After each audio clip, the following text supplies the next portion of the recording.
Good morning, everyone. Welcome. I'm here to announce an important decision regarding the United States policy towards Cuba. In 1996, Congress passed the Cuban Liberty and Democratic Solidarity Act, also known as Libertad. Under Title III of that act, the United States citizens who had their property confiscated by the Castro regime were given the right to file suit against those who traffic in such properties. But those citizens' opportunities for justice have been put out of reach for more than 2 decades. Now more than 22 years, every president, every Secretary of State has suspended Title III in the hope that doing so would put more pressure on the Cuban regime to transition to democracy.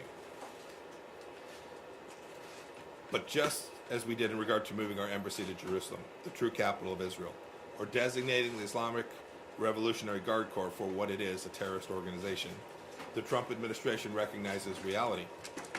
We see clearly that the regime's repression of its own people and its unrepentant exportation of tyranny in the region has only gotten worse because dictators perceive appeasement as weakness, not strength.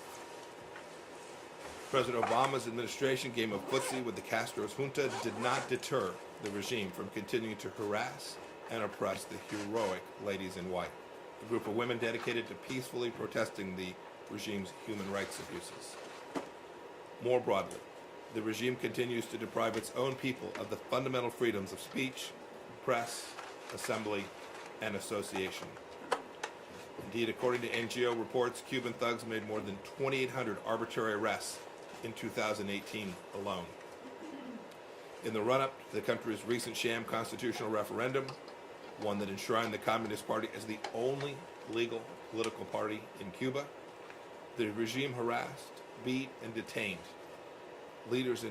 opposition leaders and activists. 310 people were arbitrarily detained, according to the Cuban Commission on Human Rights and National Reconciliation. Cuba's behavior in the Western Hemisphere undermines the security and stability of countries throughout the region, which directly threatens United States national security interests. The Cuban regime has for years exported its tactics of intimidation, repression, and violence. They've exported this to Venezuela in direct support of the former Maduro regime. Cuban military intelligence and state security services today keep Maduro in power. Sadly, Cuba's most prominent export these days is not cigars or rum, it's oppression. Détente with the regime has failed. Cozying up to Cuban dictators will always be a black mark on this great nation's long record of defending human rights. For these reasons, I'm announcing that the Trump administration will no longer suspend Title III. Effective May 2nd, the right to bring an action under Title III of the Libertad Act will be implemented in full. I have already informed Congress of my decision. Implementing Title III in full means a chance at justice for Cuban Americans who have long sought relief for Fidel Castro and his lackeys seizing property without compensation. For the first time, claimants were able to bring lawsuits against persons trafficking in property that was confiscated by the Cuban regime. Any person or company doing business in Cuba should heed this announcement. In addition to being newly vulnerable to lawsuits, they could be abetting the Cuban regime's abuses of its own people. Those doing business in Cuba should fully investigate whether they are connected to property stolen in service of a failed communist experiment.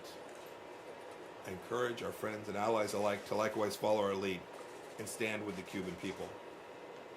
As I said throughout my trip to South America this last week, the Trump administration is committed to helping grow the wave of democracy, good governments, and openness, which is steadily building throughout the entire Western Hemisphere. On my trip last week, I saw these positive changes firsthand and told our friends and allies that we're with them.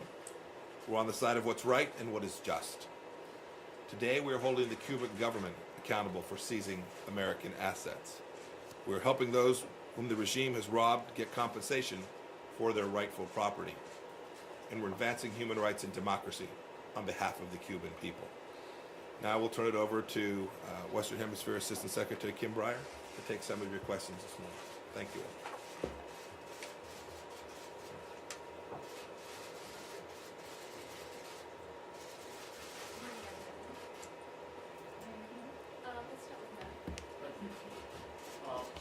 Even before the announcement just now, the Canadians, the Europeans,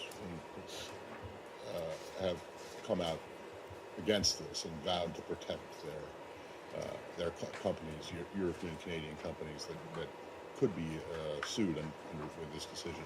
And I'm just wondering how much of a concern that is for the administration, and whether there will be any exemptions at all. As you know, it's not just Europe and Canada that have companies there. There's some significant Israeli investment in Cuba. So I'm just wondering, how you're going to respond to their unhappiness, to put it mildly. Thank you. Thank you. Thanks for the question. Good morning, everybody. I think the first thing to highlight is that obviously we've been in very deep and close contact with our allies in Europe and Canada and around the world as we consulted on this decision over the past several months, as the Secretary had been shortening the period of suspension with his previous decisions. I think it's clear, if you look in the macro sense, we have broad agreement with our allies in Europe and Canada and around the world on the policy objective, which is to promote democracy in Cuba and to free the Cuban people from the tyranny that they live under. We are in broad agreement on this. Where we sometimes disagree is on the best way to achieve that. And I think, at the end of the day, you'll need to speak to the European Union and to our allies as to what response they will have. But I would like to emphasize that European companies that are operating in Cuba will have nothing to worry about if they are not operating on property that was stolen from Americans post-revolution. So I think the vast number of European companies will not have any concerns operating in Cuba.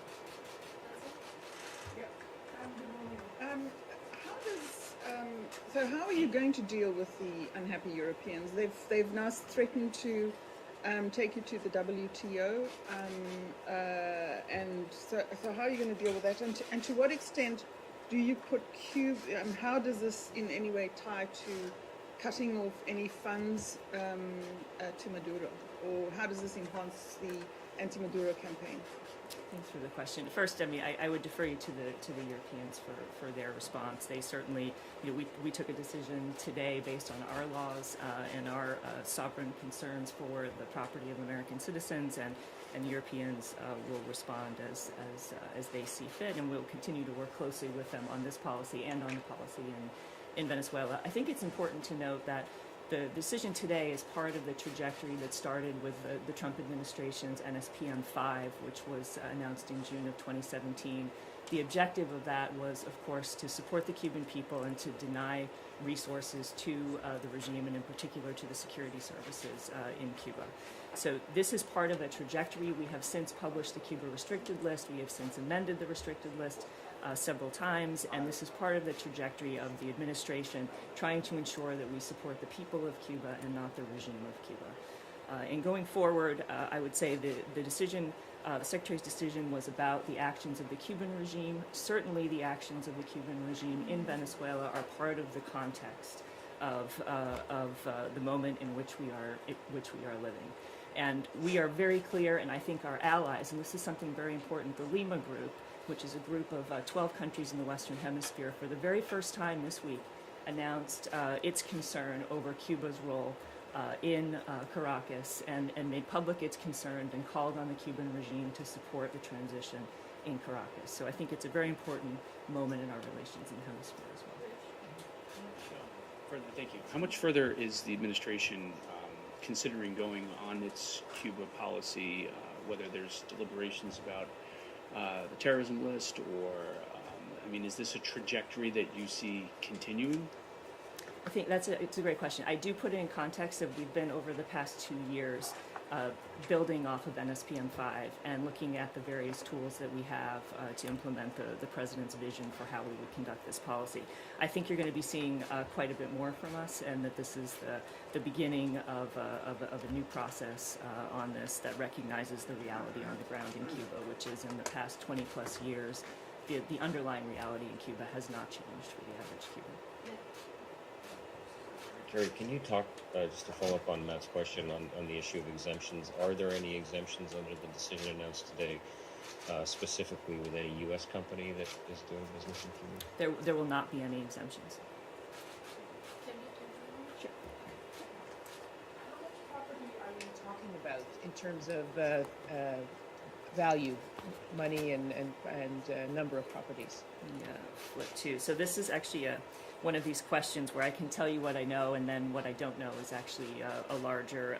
What we understand, the Foreign Claims Settlement Commission has, it's an independent agency within the Department of Justice, has certified nearly 6,000 claims for property confiscated in Cuba with a total value of approximately $2 billion with interest. We believe that value is somewhere in the $8 billion range. The most recent estimate we have from 1996, at the time that the law was enacted, that there could be up to 200,000 uncertified claims that were not certified by the Foreign Claims Settlement Commission, and that value could very easily be in the tens of billions of dollars. But it will depend on, of course, whether claimants decide to pursue legal cases or not. What was the 8 billion? The $8 billion is from- with interest. So 2 billion of the actual property, or what it was At worth the time when it was taken, when it was confiscated. and then with interest that amounts to 8 billion. So the total then would be 8 billion. 8 billion of certified claims. And then on the 200,000 uncertified claims, they haven't been rejected, right? They could still be certified. They could still be if the window were open. Hundreds of billions. That could be. Yeah. Sorry, tens of billions, yes, sorry. Thanks. Thank you so much. Thanks, everybody.